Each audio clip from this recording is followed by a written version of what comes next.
business of introducing Sadhguru Jaggi Vasudev, who's been described in many different ways in my profession by people from my profession. We've called you a maverick, we've called you a monk on a motorcycle, we've called you a glamorous, flamboyant guru.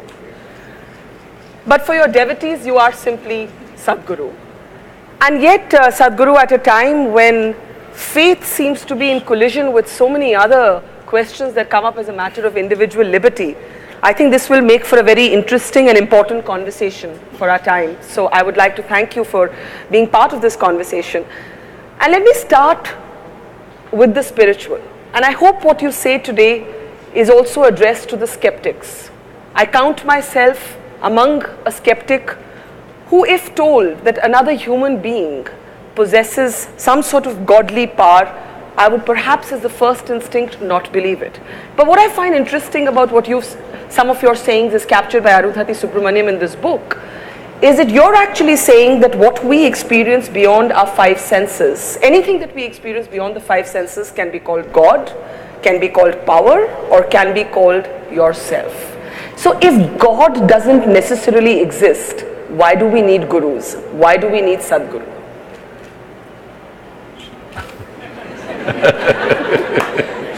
Is there my microphone? Okay, that's good. Do you drive in Delhi? Do I drive?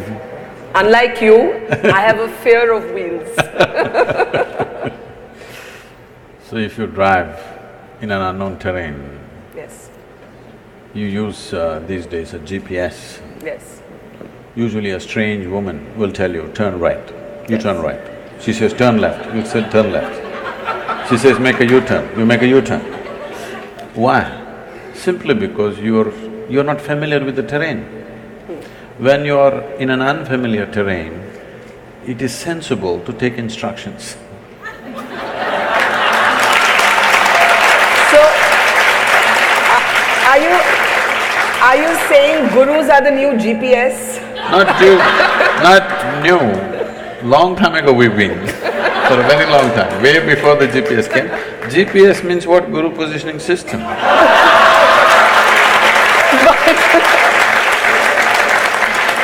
But you know, I have to say that while I don't drive, I've often sat in a car and heard that girl's voice on Google Maps, and often Google Maps does not give you the right advice. You can change it to your man's voice if you wish.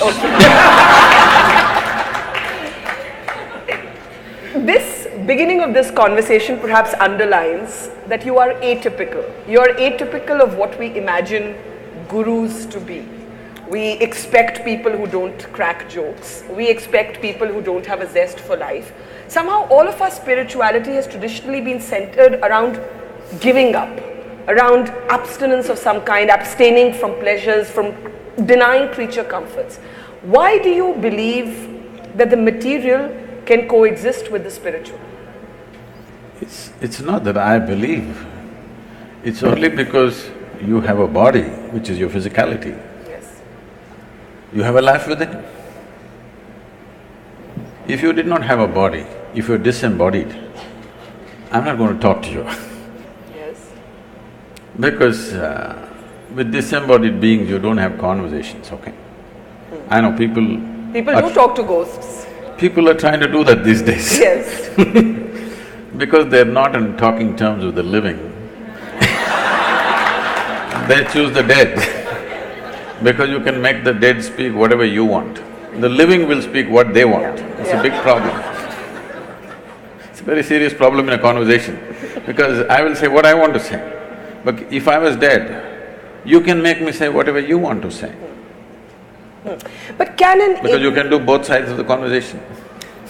But if your philosophy, or you hate the word philosophy, I know, if your technology of inner engineering, and we'll talk more about that in just a moment, is available to all of us to, in a sense, find strength within ourselves, Sadhguru, then does that mean that the atheist and the agnostic and the skeptic can also embrace spirituality? Is inner engineering only for those who believe, or is it for anyone who asks questions?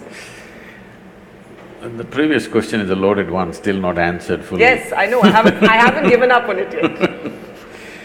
Coming to this, See, you're putting atheists and agnostics and skeptics together. It's a wrong classification. Atheists and theists are together, they're one kind. Because they both have certainty. Both believe something that they do not know. Both are not sincere enough to admit that they do not know. Yes. This is the biggest problem. The biggest problem in the world is people are still not straight enough to come to a place, what I know, what I do not know, I do not know. Because they have not realized the immensity of I do not know. I do not know is the basis of longing to know and seeking to know and the possibility of knowing. The moment you destroy I do not know, you destroyed all possibilities of knowing. So this is atheism and this is theism. They're not different. They're in the same boat, they pretend to be different. One believes positively, another believes negatively, but they both believe something that they do not know. One person, a well-known person in the country who goes about claiming he's an atheist all the time, one day comes up to me, somebody just introduces me first time. I say, Namaste. He says, do you know I believe there is no God? I said, I don't even believe that. Do you mean Javed Akhtar? I'm not… No, that was a good imitation, so I guess it wasn't difficult. I'm not taking names, I'm saying, the thing is, you also believe something, you don't seem to understand that. Yes. The most important thing is to come to this place of being utterly straight and sincere with life. What I know, what I do not know, I do not know. If you come to this much, if you closely pay attention to everything around you, you will see with all this scientific exploration, we do not know even a single atom in its entirety, that's a fact. So what is it that you know, Sadhguru? Why are millions of people your devotees? Because you just said that honesty is about They don't claim that they're my devotees. What do they say then? Huh? What do they say then? Usually they claim they're meditators, volunteers and stuff. Okay, volunteers then. But there must be something they think that you know, because you just said that life is actually about admitting what you don't know. The corollary to that is there are things that you do know. We do know we are sitting at the Habitat Center Amphitheatre at this moment in Delhi. That we know. What beyond this, Sadhguru, do you know and what do you not know? I've asked you like a question of what existence now. What do I know? I don't know anything except this one. I know this piece of life from its origin to its ultimate. Everything that I need to know about this life, I know. And I see every other life is actually the same thing if you look deep enough. So in that context, because today modern science is coming to this, there is a theory which is evolving, which is called as constructional theory. What they're beginning to say is, whether it's an amoeba or a grasshopper or a earthworm or a bird or an animal or an elephant or you or me, or the whole cosmos, the fundamental design is same. It is only a question of complexities and sophistication of the same design. So this is something always the yogic science has been saying, that if you know anda, you know pindanda, if you know the atomic, you know the cosmic. Because the fundamental design is same, it's only a question of complexity and sophistication of what's happening. So fundamentally, if you know this piece of life, you know everything by inference. But when you say this piece of life, do you mean yourself? Do you mean this moment? What do you mean by this piece of life? You are a piece of life, aren't you? Are you life or are you media? Are they mutually exclusive? No, because people have mediums, that's why I'm saying. I would hope I'm a flesh and blood person, unless somebody knows better. Flesh and blood you gathered. Yes. Isn't it? Yes. What you call as my flesh and blood, you slowly gathered over a period of time. If this much accumulation of flesh and blood, this much impressions have to be gathered, there must be something more fundamental, isn't it? Do you think of yourself as a yogi, a mystic or a guru? I have not wasted time thinking about myself. What would you rather be thinking of? I don't think usually, really. For me, this whole thing, because of the type of very mediocre education that's being delivered today, we have raised thought to heaven, unfortunately. Thought is a simple thing. I know this is against everything that you believe in, because you're also a believer. No. Believer in thought. Yeah, I believe in being able to ask questions. That's what I do for a living. Oh. So I must believe that it is possible to ask questions. You ask questions for a living. My life is full of questions. Now the thing is, what you call as thought is coming from the limited data that you have gathered from the experience of your life. Every person is the same thing. How much ever we have gathered, it's still too small compared to the size of this cosmos and the way the phenomena of life is happening. From this limited data, you can recycle things and generate thought. Or in other words, nothing new ever happens. Same permutations and combinations of the same thing will go on forever. The essence of what we're teaching in the name of… in engineering is to engineer yourself in such a way, every moment of your life is a new possibility. If it has to become a new possibility, what is needed is perception. When I say perception, people think opinions. No, I'm talking about perception, as you see here, similarly enhancing your perception so that you perceive life. Right now when we say thought, emotion, we are talking about expressing life. Expression is not so important. Once in a way, we can express. But perceiving it is important because this phenomena is too fantastic. It's not a small thing. The greatest phenomena that's happening here is life itself.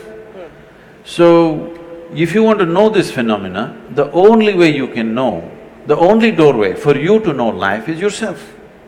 See, right now, can you see me? Yes.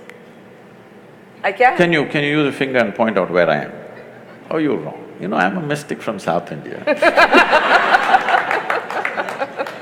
Now this light is falling upon me, reflecting, going through your lenses, inverted image in the retina, you know the whole story. Where do you see me now? Still in the same place. Now? I do. You see me the way I'm projected in the firmament of your mind. You cannot see me here in the very nature of your visual apparatus. Where do you hear me right now? Within yourself. Where have you seen the whole world? Within yourself. Now if there is a grasshopper here, he doesn't see me the way you see me, he sees me differently. He sees the whole world differently. Now you can think, oh, he is no good.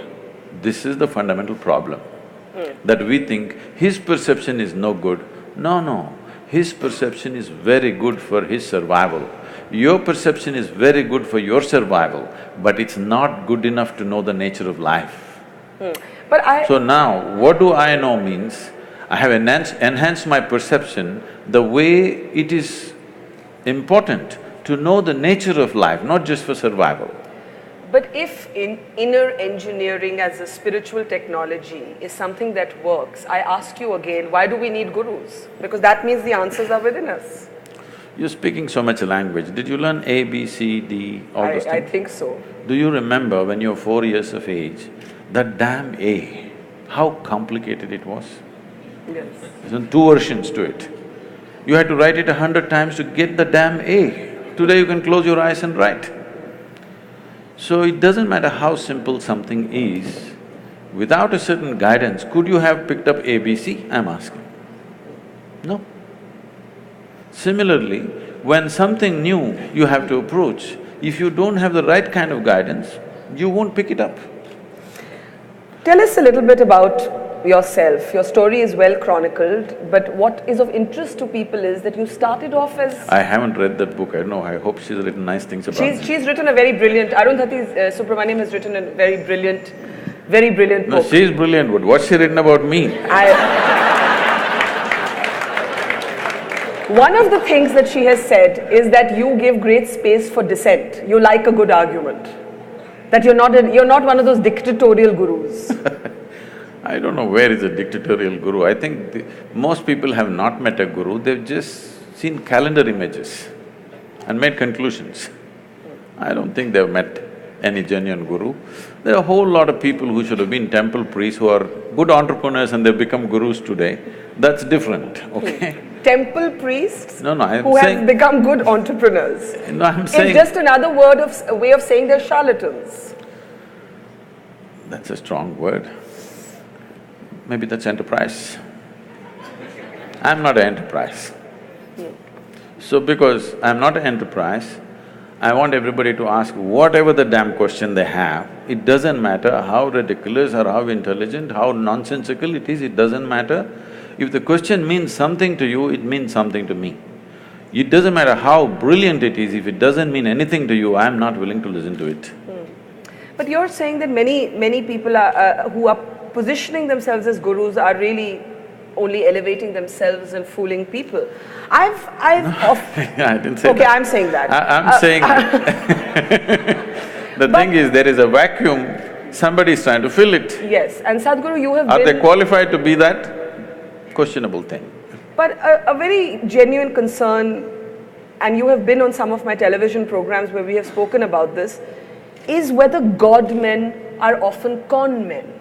And how does this lady here know the difference between who's a God man and who's a con man, and is a human being capable of being a God man? Do you think of yourself as a God man? Why are you underestimating that lady?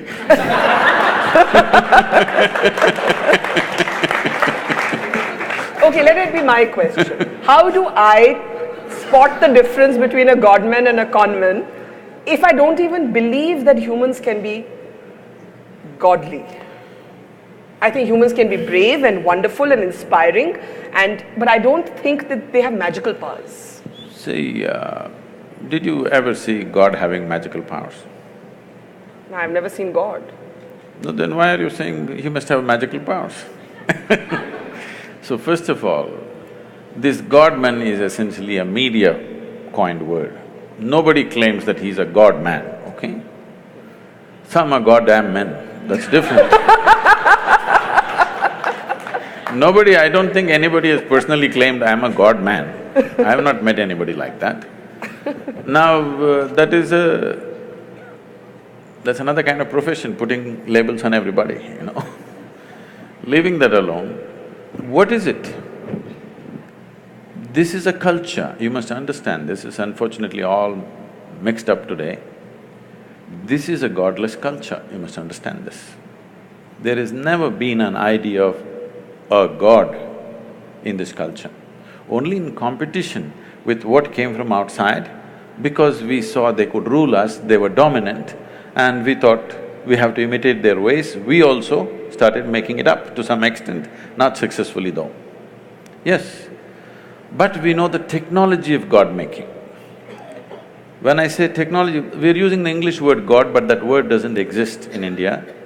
Here we call them devas. What a deva means is, see, today media is projecting Tendulkar as a cricketing god.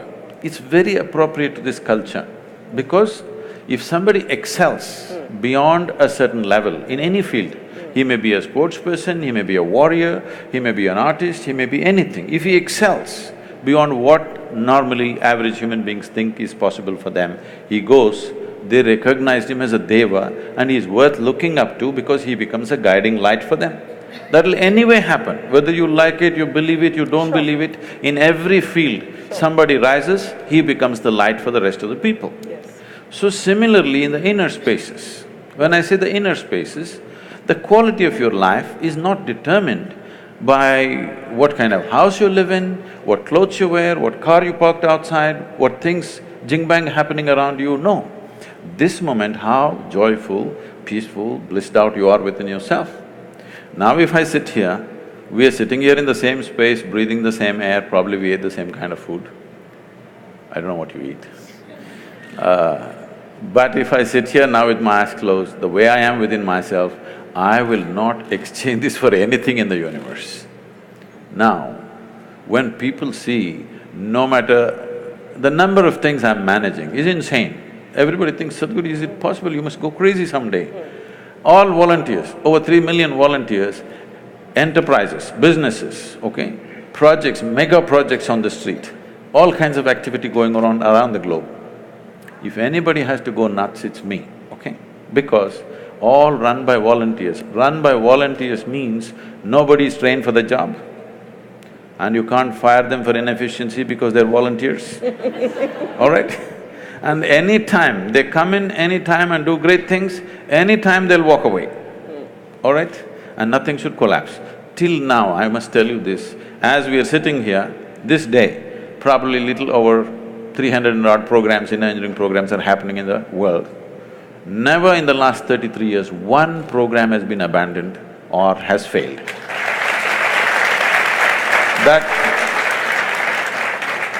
That takes enormous management, but nobody will ever see me getting angry or miserable or tensed out or stressed out. You've never lost your temper? You want me to know? Do I look like I'm incapable of that? It's not that. It's not that I'm incapable of anger. It's just that I've never given that privilege to anybody. I have not given this privilege to anybody. They can make me happy, they can make me unhappy, they can make me angry, they can make me miserable. No, I kept these privileges to myself.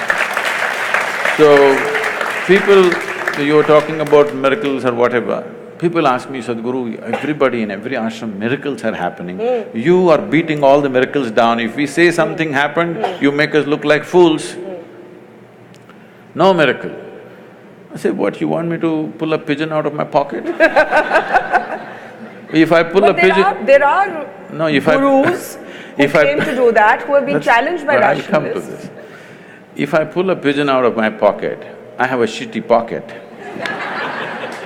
And you have a bird. What are you going to do with this? You come to me, I will show you the miracle. I have thousands of people who are working 7 days a week, 16 to 18 hours every day. In the last 2, 5, 10 years, not a single moment of irritation, agitation, anger in their life. This is a miracle. This is a miracle we want to manifest. You don't want a miracle? I agree, this is a miracle. Yes. And not that pigeon. Do you have a pigeon in your pocket? Okay. I told you, I don't like a shitty pocket. Now, you were 13, in Arundhati's book I read that you were 13 when you first quite accidentally discovered yoga. You were children playing at the bottom of a well. That's what the book says. Tell us, how did you discover yoga? Oh.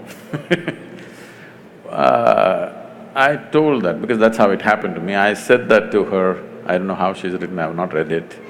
I said that to her because I want people to understand the nature of the universe is, even if you do for the wrong reasons, you do the right thing, still it works. If you do the wrong thing, even for the right reasons, it still doesn't work. People need to understand this, because the whole world has invested on goodness. The goddamn goodness is killing the world. There are too many good people, and these good people are the biggest problem. It's always a good Indian who wants to fight a good Pakistani, good Hindu wants to fight a good Muslim, good American wants to fight with just about anybody, The more good you are, the more fighting you are. The more good you think you are, because goodness is always in comparison. Don't forget the good journalists who promote these fighting every day on channels. Because your goodness comes by comparing yourself to somebody. If you were alone on this planet, you wouldn't know whether you're good or bad. What we need on this planet is sensible human beings. Little more sense we could do with, isn't it, for sure, in every aspect of life. Engineering essentially means you could have built this structure whichever way you want, but you will have to keep looking up when it's going to crash on your head. Engineering means you put it up in a sensible manner, the way it stays, without anxiety about it. Similarly, inner engineering means you engineer yourself in such a way, you can go through the process of life without being anxious about your suffering. What will happen to me? There's no such thing because you engineer yourself well. Whatever the hell happens around you, within yourself, you are the same thing.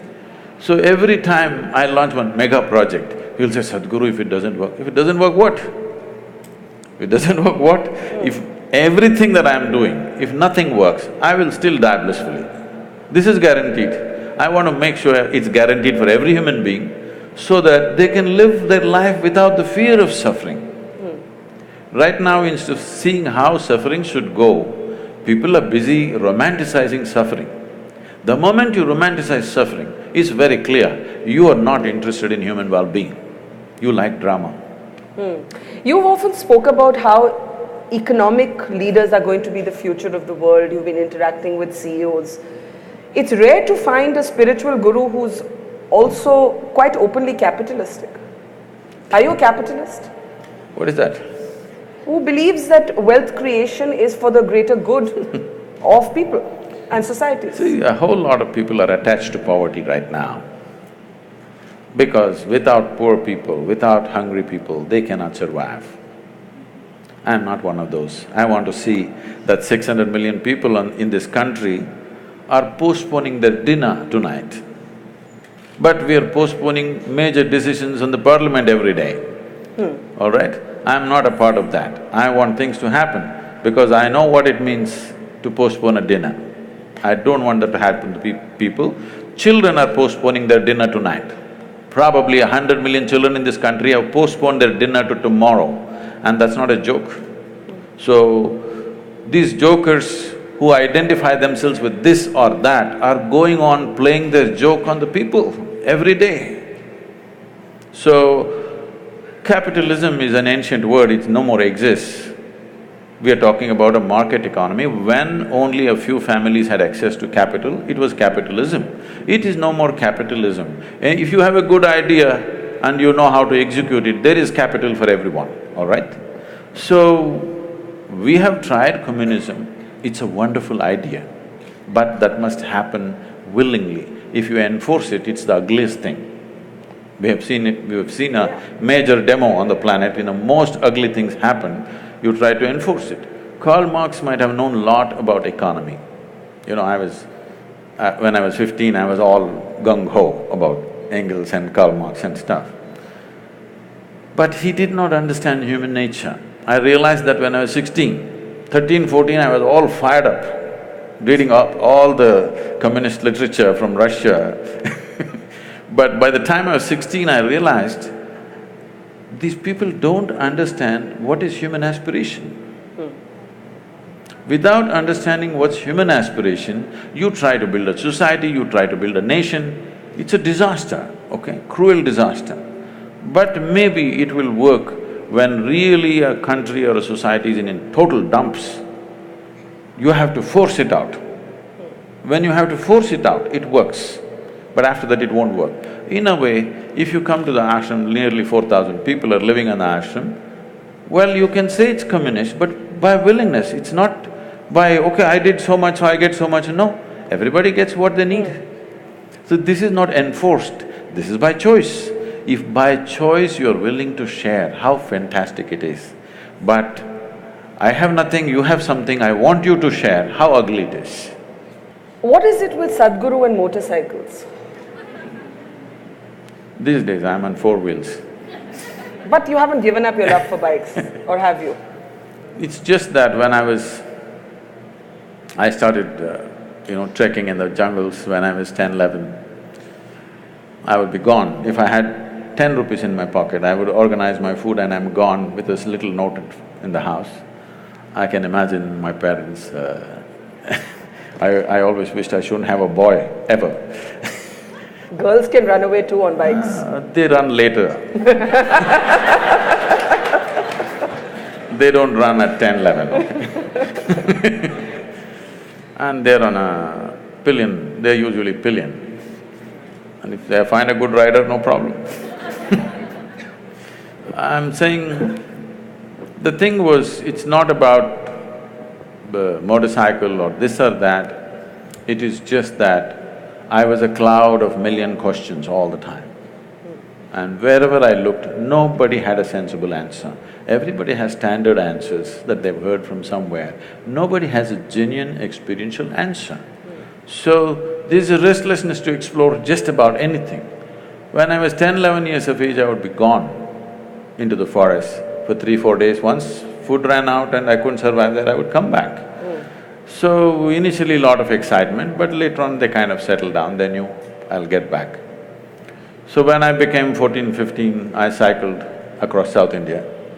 Not because I'm a cycling enthusiast, not like today, wearing a helmet and suited, booted for cycling, no. Simply I cycled because cycling is little faster than walking.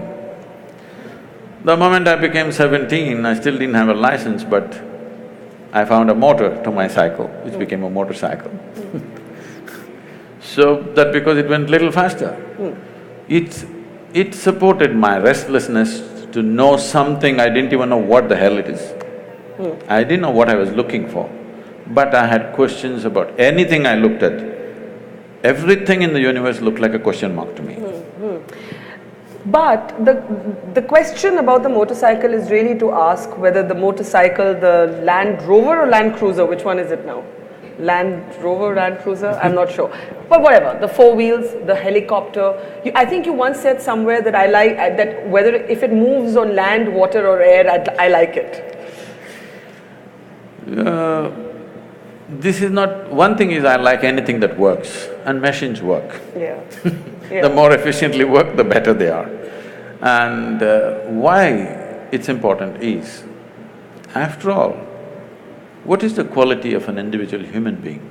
How smoothly and how efficiently your body, mind and everything functions is the quality of a human being, isn't it? So machines always excited me, whether it's a bicycle or motorcycle or because of, lack of the necessary, probably the fitness that I was at that time. I crisscrossed India on a motorcycle. Today it would be hard, so you get into something little more comfortable. But while that makes you a very interesting character to observe, did you ever worry that you'd be labeled or dubbed a rich person's guru? This is the Sadhguru who flies his own planes, who likes his BMW, who likes his game of golf, who likes having a little frisbee match on the Let's come to that. See, the thing is, I wouldn't mind. I even sometimes I ride a bullock cart. Nobody reports that. I love to handle the bulls and I still drive them sometimes.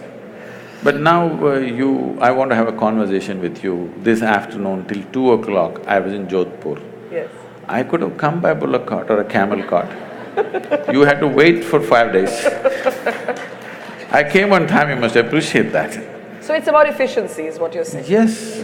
So I personally learned to fly a helicopter, where I don't have the time for these things, but I somehow fit in this and learned because 70% of our work is in rural India.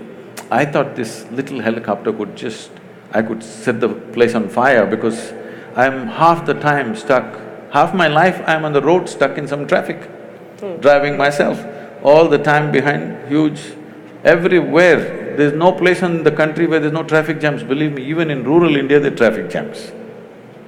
So I thought a helicopter would really revolutionize our work. I picked up the thing, I got my license, FAA license, but in India it's so difficult to get the license because many of these rules were made before Wright brothers came. Well, according to some, the plane was also made before the Wright brothers came. And they say it was made in the Vedic ages. They're not very wrong. Conceptually it was made. Whether physically they're built or not, we don't have proof for that. Conceptually, Conceptually, it's about imagination, to think that you can move from place A to place B. No. You cannot conceptually imagine something entirely. Even if you imagine, you must be able to produce you must understand the principles in some way as to why something flies. Yeah. If you don't understand why something flies, it'll be like that, once it happened, a little turtle, with great effort, climbed a tree, went to the edge of a branch and jumped, fell flat, lot of pain. Slowly again he crawled up in another 2 days, again up, jumped, fell down, again up, fell down.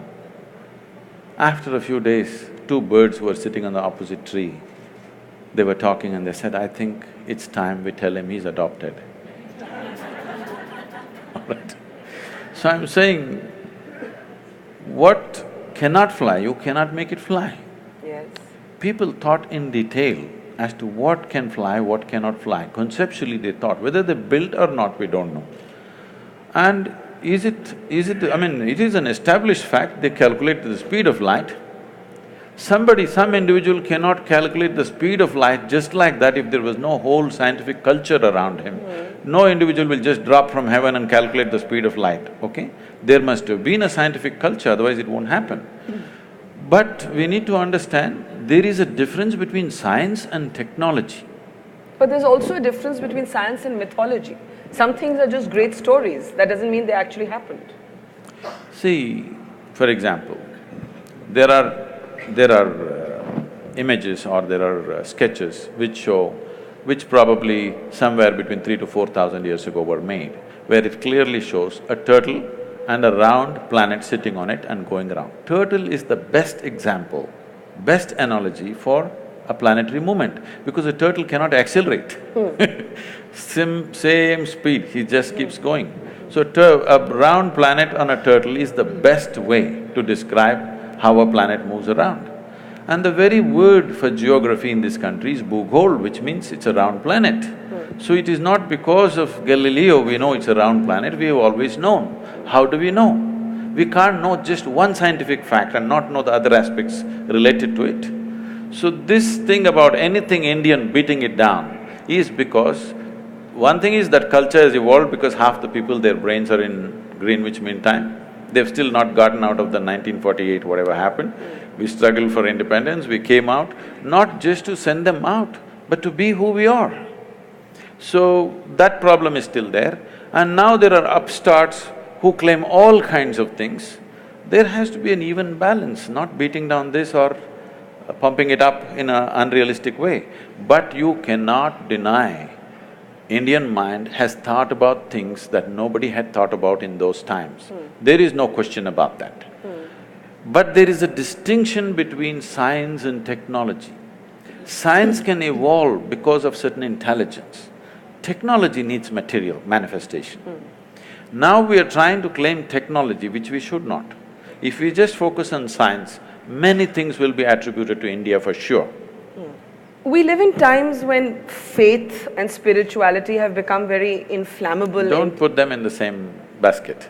Okay, let's talk about faith first. We live in times when faith for certain has become a very inflammable, easily politicized conversation.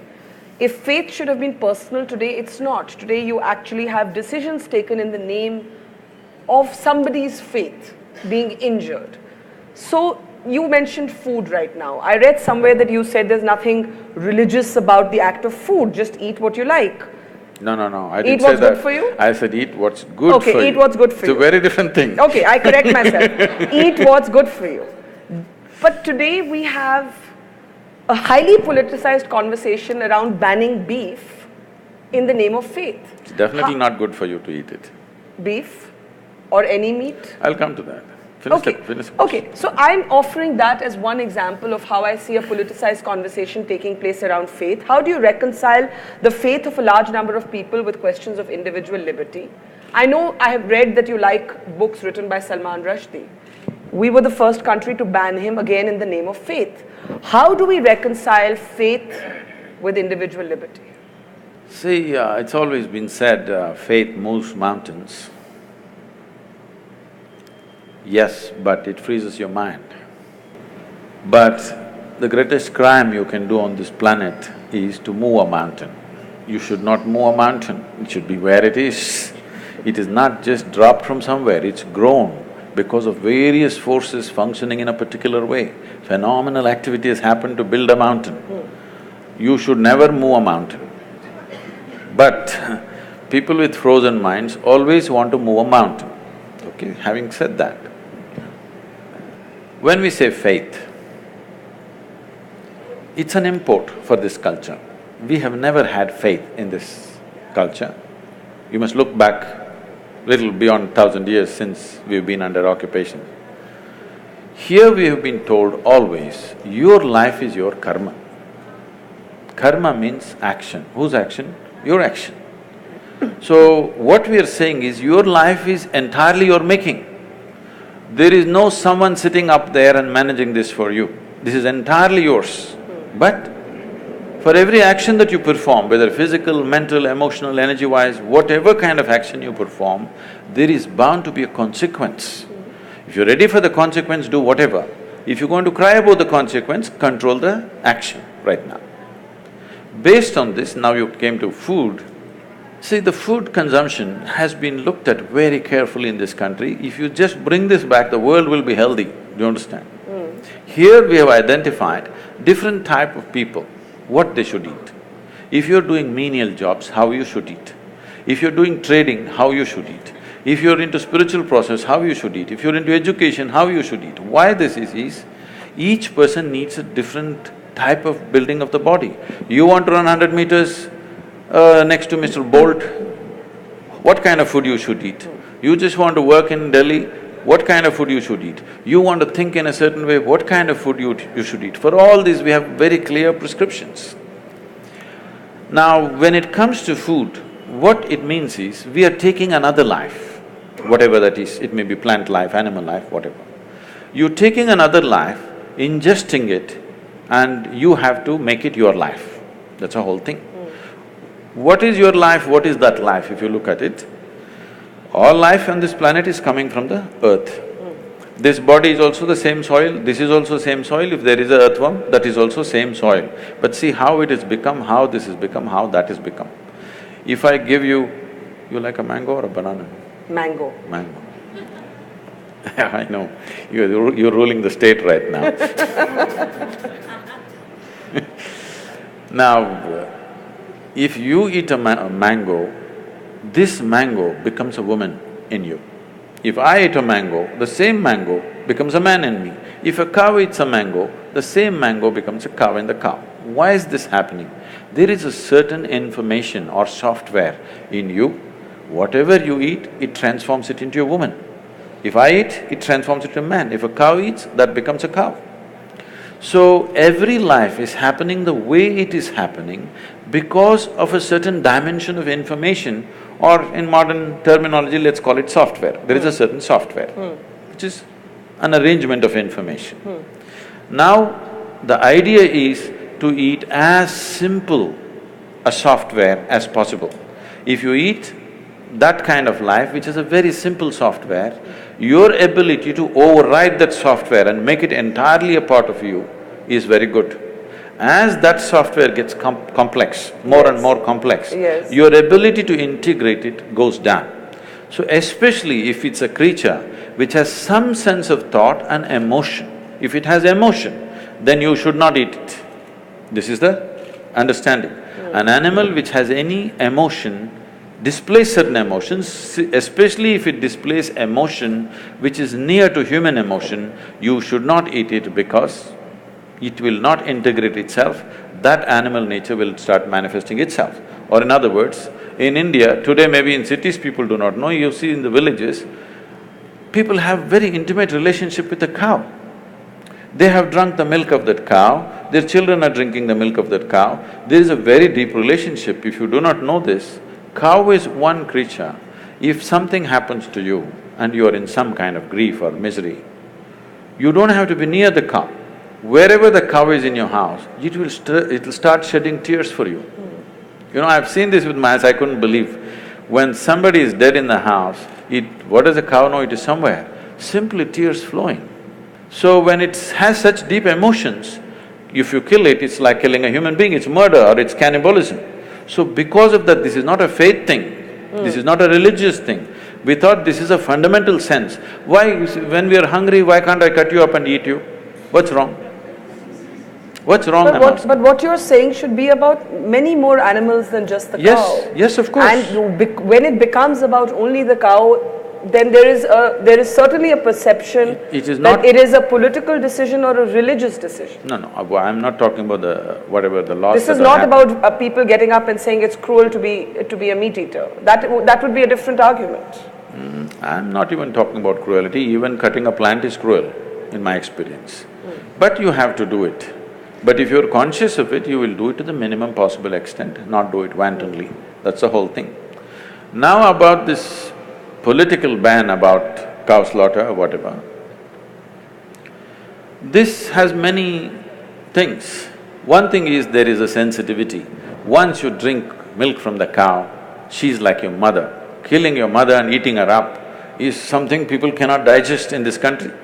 Still 80% of the people belong to that category and they're hugely… there's a huge emotion, such an emotion which because they've always been made to be docile in a certain way, they have not violently reacted to it. But in some places, it has happened in villages and other places. There is already a beef ban in many villages just by a norm, not by any law, that you don't bring these kind of things into the village. I am not saying you must ban it or not ban it, I am saying the sensitivities of your population, without considering, you can't go do this blatantly.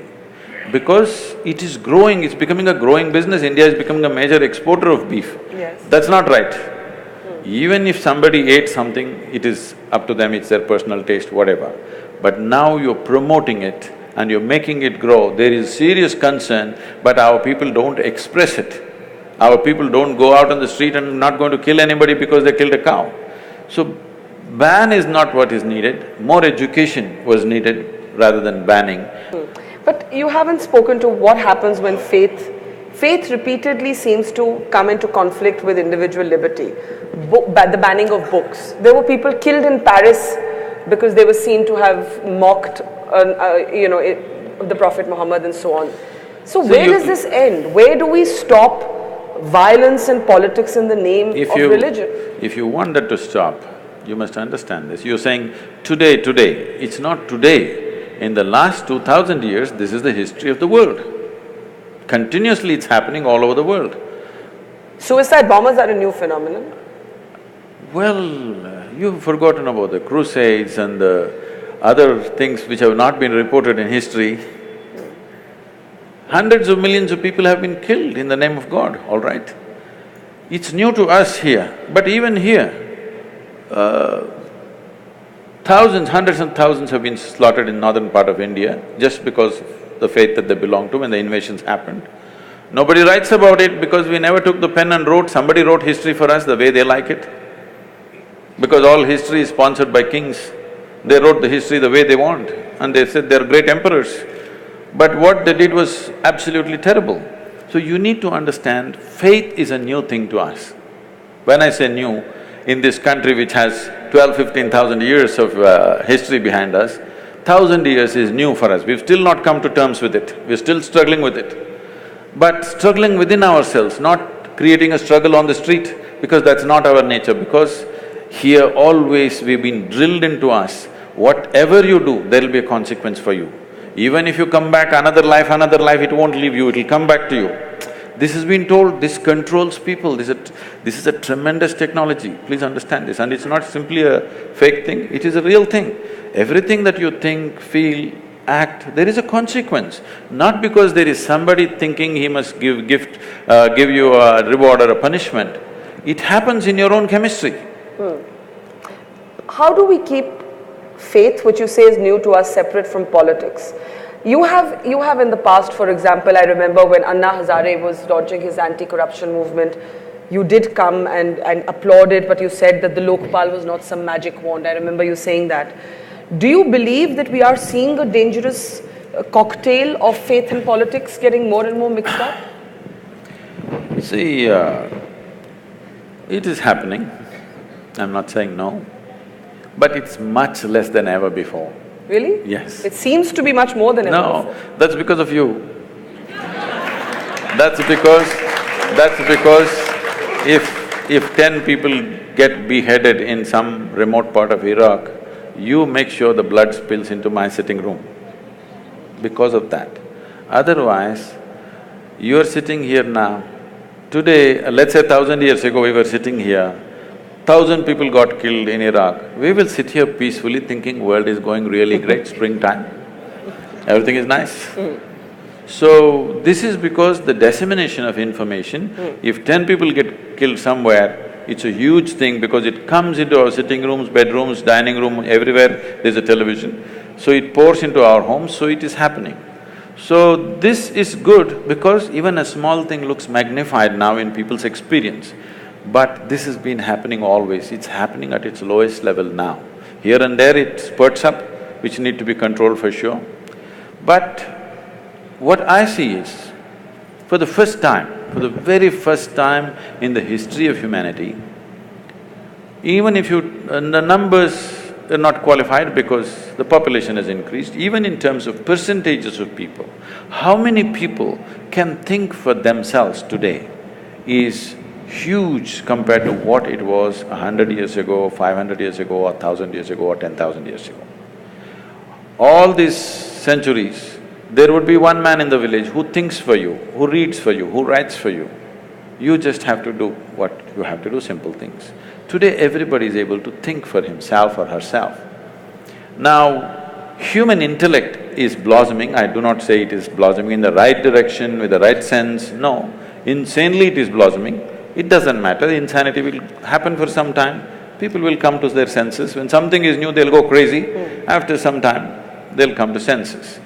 Once human intellect blossoms sufficiently on the planet, then this looking upward for well-being will not make sense, believe me. Right now, from looking upward, slowly the world is tilting. In pursuit of human well-being, people were looking heavenward. Still many are, that's different. But a whole lot of people have started looking outward. So if you look heavenward, hallucinations will happen, wars will happen. Because my heaven and your heaven different, you know. Yeah. None of the heavens have anything for women, you better know that. I'm definitely going to hell. Anyway… So you believe in heaven and hell? I was being facetious. Let me finish this. I was being facetious. I don't know if there is That's somebody fine. up there. That is fine. Is it a force? No, I'm is it saying an energy? Is that this thing about looking heavenward is slowly going away, and in pursuit of well-being, people are looking outward.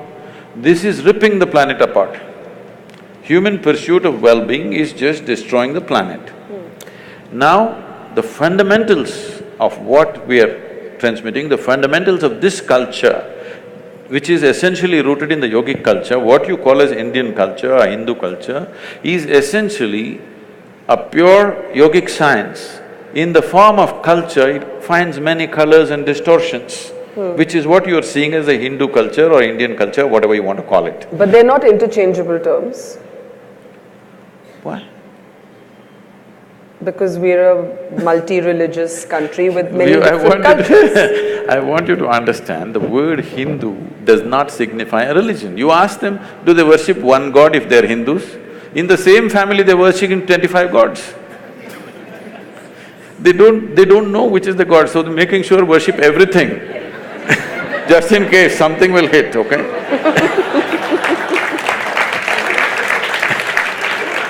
Now, the word Hindu means the land between Himalayas and Hindu Sagara. This land, this subcontinent is Hindu. All people who are born here are considered Hindu because it's a geographical identity. I know there's a whole political issue, if I speak like this, they say, oh, he's Hindu. No, I mean, people will tell you you're echoing the RSS chief. I don't know what he said, I'm not… He said all Indians are Hindus, and there was a huge political outcry over that. Okay, all Indians live between Himalayas and Indian Ocean. That's okay. Those who want to jump into the ocean… If you live… see, this is a dialectical culture, it expresses things in a certain way. Between Himalayas and Indian Ocean, if you live, you are a Hindu. If you jump into the ocean and cross, you are a Lanka. So, I don't know what is the struggle about this. This is because there is such a narrow understanding of this. This is the debate we have to change in the country. Because somebody has absolute belief systems, we are trying to compare that to a culture where there is no such thing as belief. We have not ever been believers, we've always been seekers. This is a land where the highest value has never been God, always liberation, mukti. Freedom is the highest goal, God has never been the highest goal. So, you put this in the same box as something which just believes this is it or you're dead. Unfortunate. That's not the way to look at it. This is what we have to bring back. If we really value human freedom, you must bring back this seeking for liberation. I want to be free. not just from others, but from myself and my God and my heaven and everything. Because God has never been the goal in this culture, God is just another tool. When I use the word tool for a God, people get very hurt. Say, Sadhguru, don't say that, it hurts us. So that's okay, you come to the ashram, I'll give you some plumbing job, all right? That'll hurt more. No. No spanner, no winch, nothing. Use your fingers, nails, teeth, whatever. 3 days later, nails will be gone, half the teeth will be gone. Then I will give you a spanner. Will you worship the spanner or no? We are who we are. As human beings, we are who we are only because of our ability to use a tool. Otherwise, you're not even good as a dog. You can't even fight a dog, isn't it? So you're against organized religion? Quite clearly, if God is just a tool and faith is not the same as spirituality. I'm not saying I'm against this or that. All I'm saying is, I want human beings to come to this much. If you know something, you know it. If you don't know something, you don't know it. Everything that you do not know, you believe. This is a dangerous thing. Now, the fight on the planet is not between good and evil, this and that, no. One man's belief versus another man's belief. I'm saying, why the hell do you believe anything? Because you're essentially not straight enough to admit, I really don't know. I don't know people can't fight. I don't know, you don't know, can we fight? I know is a fight. I do not know is never a fight. I do not know is a way of seeking. If we do not establish this seeking in every human being, that every human being is longing to know, whether outside or inside, whatever, you are… because this is the nature of human intelligence, it can't sit quiet. It can only sit quiet if you freeze it with belief system. If you seal it with belief system, it can sit quiet. Otherwise, the very nature of this intelligence is it wants to know. Okay, we're almost at the end, so I think I'm going to take a few questions, just 2-3 minutes of questions. Seeing lots of hands go up. The lady behind you, yes, please. Sadhguru, in one of your videos, you say that the problem with the world is that most people lack the intensity. Most people lack the necessary intensity. And then you say the way is dhyana. So intensity is more associated to fierceness in personality and dhyana is more associated to calmness. So they are somehow counterintuitive. Can you elaborate a little? People think peace means rest in peace. Because their idea of peace is death. Peace can be very intense. Peace can be tremendously intense because peace means the reverberations of life have become subtle and intense. Action means reverberations of life are not so subtle, it is at a certain level.